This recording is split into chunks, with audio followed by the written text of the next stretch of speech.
Hey, how's it going? Today we're going to be reviewing the LS2 FF320 Go. Okay, that was a bad joke. Today we're going to be reviewing the LS2 FF320 streamevo helmet. Stay tuned to find out more.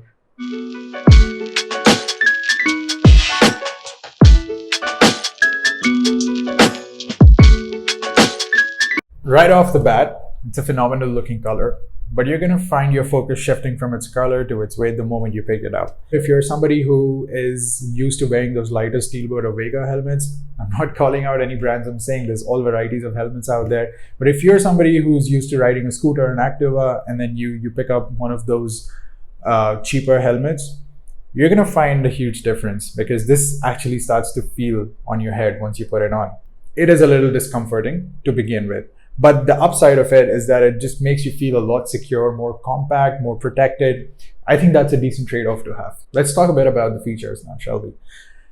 If you notice, this helmet has almost all the features that you're going to find in its counterparts in this price range. So you're not going to find a very huge difference except for a few quirks here or there.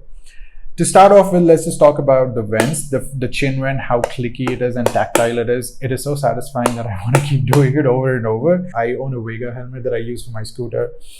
That helmet has been giving me a hard time with the vents. It has a slider vent mechanism that doesn't really stay in its place anymore. And come summer, when you're riding in heavy heat, say about 40 to 45 degrees Celsius, you're going to start to feel it once you have the visor down and the vents are not open.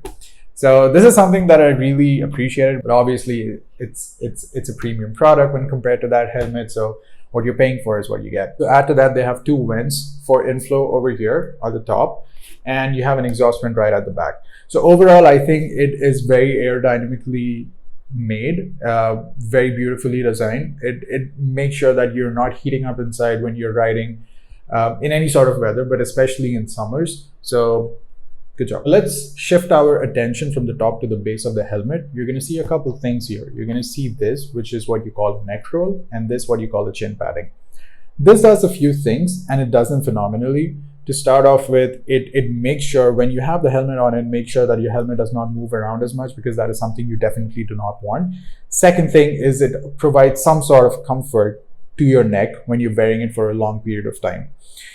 Third, and this is something very interesting, and this is something that would concern any motovlogger out there who wants to motovlog. This neck roll basically prevents a lot of wind from getting inside, thus avoiding interference with your microphone. Now, when you are motovlogging, you're going to want to make sure that you are very clear, speaking directly into the microphone with bare minimum interference. So this does a fairly good job. So does this chin padding. But in terms of protection, I don't think this really does a great job. This is merely a piece of cloth that is put here. So at best, it is preventing a lot of wind from getting inside and interfering with your microphone. But besides that, I don't really see the purpose of it. If you know what it does, please feel free to drop in the comments. I would really love to know what it does. Now let's look into the helmet and talk about this piece right over here. This thing is what you call a breath deflector, and this is the most phenomenal thing you can have in a helmet. And people who ride out there, they can relate to this more than anybody else. The pain of all the moisture settling inside the visor and making it really difficult for you to see through. Trust me, I hear you, man. This does a really great job in preventing your breath settling on the inside of the visor. That is not something you want while you're riding the bike.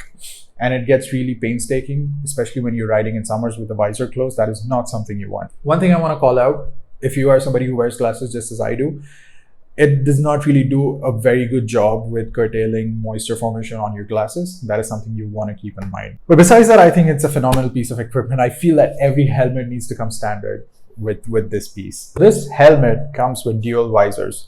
One, which is this, and one, which is this, which protects you from UV rays. It actually makes me feel like Cyclops every time I put it on.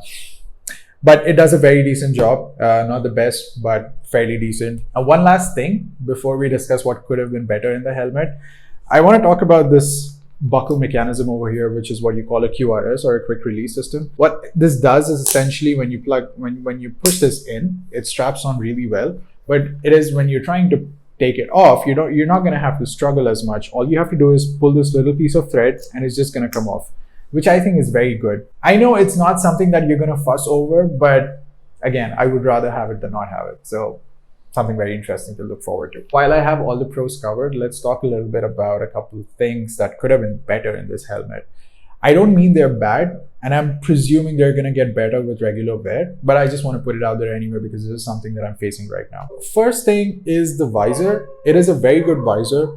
The only problem is when I try to open it, it opens easily from one side, but the other side gives me a really hard time to open. Now, when I took it back to the store to complain about it, they said it's not a defect. It is something that's going to get better with regular wear. So I'm hoping it does. The second thing is for people who wear glasses. And trust me, it is really a pain in the butt to put your glasses on with this helmet. I'm guessing it's because of this dual padding inside. Essentially, it's doing a great job in helping keep your head secure, but for somebody who wears glasses, it's highly possible that you're going to have to struggle with putting them on in the first few tries. This is something that the dealer has told me is going to get better with time, but I wanted to call them out anyway because I've been using this helmet for over a month and a half now and it hasn't really gotten better. So overall, fantastic piece of equipment. It does a phenomenally great job in protecting your head. The color is something I'm still trying to get used to. I'm not really a fan of fluorescents or neons. What I would have loved is to have some lot of white happening and a lot of blue instead of the fluorescent, but I didn't really have a lot of choice. I had to pick up my bike in the evening and I was on a very tight schedule. I had to pick up the helmet before I could go pick up the bike. Before we wrap up this video, I want to cover a couple of things real quick. Should you be buying this helmet? I don't know, you do you.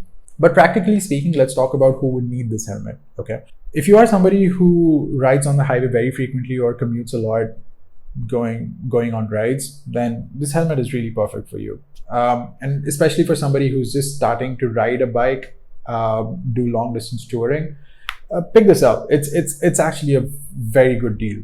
I wouldn't really suggest you buying something more expensive than this. This is, I think, is a good starting point for you to gauge. But if you are the kind of person who is for sure not going to step out of the city on your bike and is mostly doing commuting inside the city, I wouldn't really suggest getting this helmet. Yes, sure, it does offer you that extra layer of protection, but honestly, ask yourself, how many times do you remember actually going beyond 60 to 70 inside the city? Especially in a city like Bangalore? Come on, that's impossible. It costed me about 6,400 bucks. I think you can get it for a couple $100 less, depending on where you're buying it from.